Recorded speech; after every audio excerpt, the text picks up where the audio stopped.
Texas troops are deployed to Illinois, and Ted Cruz has a weird tattoo. I'm Haley Hoffmeister, and welcome to a news show. Our top story, Attorney General Pam Bondi has informed the Senate that the National Guard, along with the FBI, is on their way to Chicago.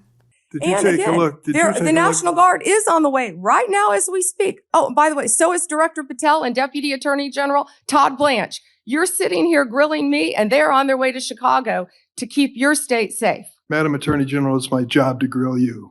Who does she think they are? Senator Durbin's like, it's my job to grill you. She's like, don't grill me, you guys who are supposed to grill me. This joke was brought to you by Grills. For when you don't want regular teeth, you want sparkly ones. And then Ted Cruz got super tough. And I'll point out Senator Kennedy has a new book about testing negative for stupid, so I hope I test negative for stupid. I hope I meet the threshold of You of do book meet time. it, and I talk in the book about the tattoo of the Backstreet Boys on your back.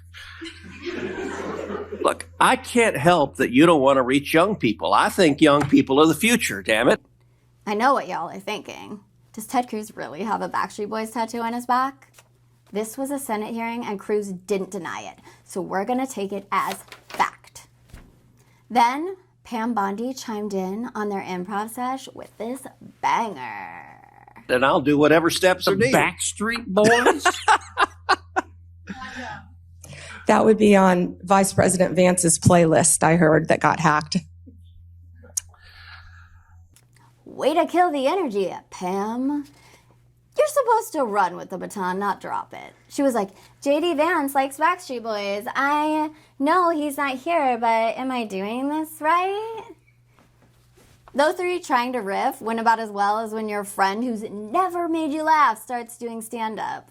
No, Brian, your show was great. I'd love to come to the next one, too. Despite a judge's ruling, President Trump has ordered 400 members of the Texas National Guard into Illinois, Oregon, and other U.S. states. White people invading blue states? Never seen that before. So if you live in Portland, congratulations. Your Whole Foods is now a Confederate outpost. Nectarines are still $7.86, though. Earlier this week, Illinois Governor J.B. Pritzker accused President Trump of deploying federal law enforcement across the country to cause chaos and create a pretext for invoking the Insurrection Act.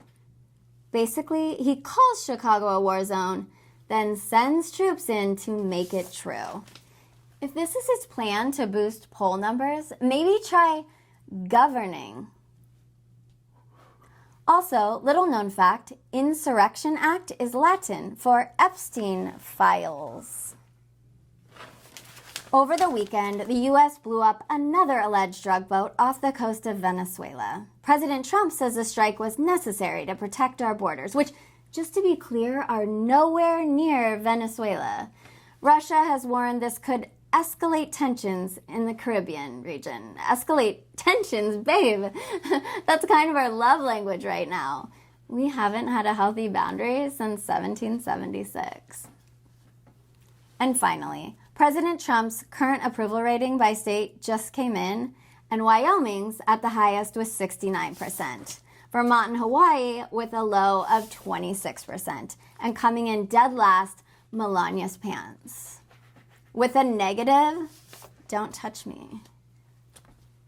That was stupid. I'm not saying I'm stupid. I'm saying what I just said was stupid. So I hope I test negative for stupid. I hope I meet the threshold. The Texas Guard landed in Illinois on Tuesday. How did we get here? We're covering that in our segment, Explain It to Me Like I'm 5. Okay, ready, kids? Catch a bubble. President Grump tried to send soldiers into their own city, even though Judge Karen already told him, no thank you. But Mr. Grump said, girls aren't the boss of me, even though this one is. The judge said Mr. Grump wasn't following rules. But friends, instead of wearing his listening ears, he sent other troops from other states. Pretty sneaky. The judge had big feelings because Mr. Grump wouldn't listen. Again, she said, "You're still breaking rules and not playing fair, friend." Now we have to ask more grown-ups to tell Mr. Grump he can't keep doing whatever he wants. He needs to give the toy back. Now, what's actually happening, a federal judge told Trump he can't send Oregon's National Guard into Portland because he didn't have a legal reason. But Trump ignored that and attempted to send troops from California and Texas instead. He was looking for a loophole. It's like getting banned from Tinder and showing up on Bumble with the same profile.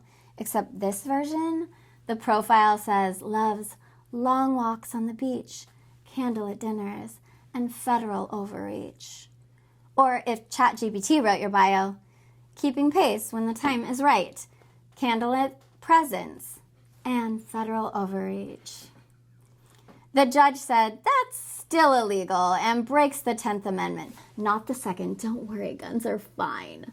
10th Amendment, which is states' rights, and we all know how Republicans love states' rights.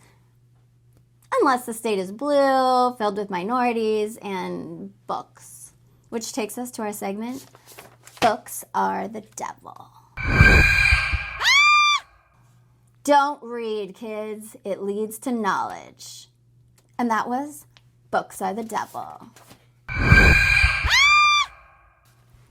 The judge then refused to let Trump delay the ruling or wiggle out of it, which is probably the first time in history someone told Trump, "You can't delay it," and wasn't talking about a child support payment. The case is now moving to the Ninth Circuit Court of Appeals because even the legal system has a "let me speak to the manager" option. And if that doesn't work, Trump's gonna ask for store credit. Here's why this is serious. This is about who controls the military and whether a president can say "fuck them" amendments and use soldiers inside the U.S. to go after people in cities that don't support him. The Constitution clearly says no. Also, you have one state's National Guard in another state, completely uninvited. You know, this is the kind of thing you read about in history books, right before the part where they tell you how it all went to hell. Thanks for watching. Make sure to like and subscribe. I'm Haley Hoffmeister, and now we leave you with today's mic drop moment. Meanwhile, in Portland, Oregon, they're just mocking Donald Trump and Kristi Noem. Let me show you what went down last night as more mascot animals came out to the dance party, which Donald Trump is calling war ravaged. This is how you mock an authoritarian. Here, play this clip.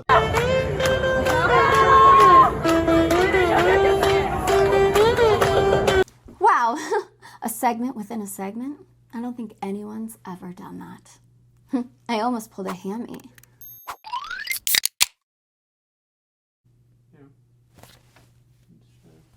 All right.